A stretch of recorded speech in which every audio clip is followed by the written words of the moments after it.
اور میرا چیلنج پھر ایک مرتبہ دہراتا ہوں کہ اے عمری مولویوں، اے عمری محدثین، اور اے عمری مفسرین، اے عمری خطبہ، عمر کے ماننے والوں، میں آپ کو چیلنج کرتا ہوں کہ اگر آپ میں جرأت ہے علمی گفتگو کی، آپ کے اعتراضات ہمارے مذہب پر ہیں، ہمارے بہت سارے اعتراضات آپ کے مذہب پر ہیں،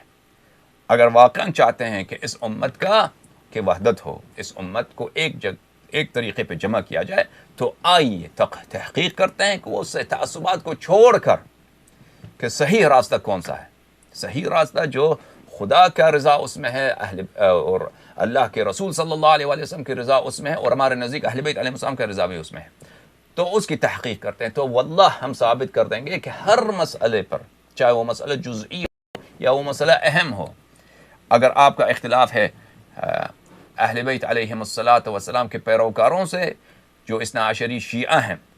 جن کا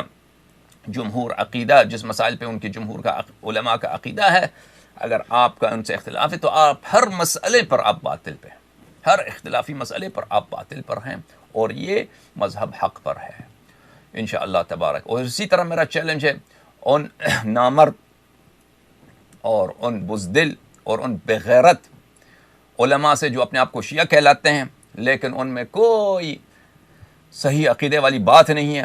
وہ دین کا انہوں نے کاروبار بنایا ہوا ہے، اور وہ اہل بیت علیہم السلام کے مذہب سے غداری کرتے ہیں، کوئی ان کے مرجع سے کچھ کہے تو وہ خوب ان کو غیرت ہوتی ہے،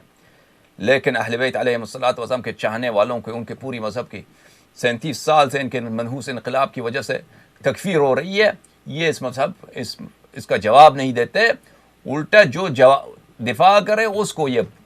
الٹا سیدھا سنانا شروع کرتے ہیں۔ تو ان سے بھی میرا یہی ادعا ہے کہ اگر آپ میں جرأت ہے، آپ میں علم ہے، تو آئیے ہم سے مناظرہ کیجیے،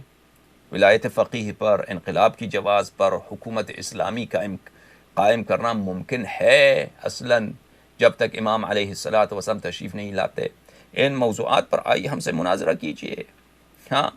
مناظرہ کیجئے کہ آپ لوگوں کے میں صحیح عقائد کھول دوں، آپ کے جو بڑے ہیں ان کے عقائد کھول دوں کہ آپ لوگ نام کے شیعہ ہیں، حقیقت میں آپ ابن تیمیہ ہیں، آپ میں اور ابن تیمیہ میں کوئی فرق ہی نہیں ہے، آپ بظاہر شیعہ ہیں، بظاہر عمامہ پہن کے آتے ہیں، لیکن آپ کی باتیں وہی ابن تیمیہ والی باتیں ہیں، آپ دشمن اہل بیت علیہم السلام ہیں،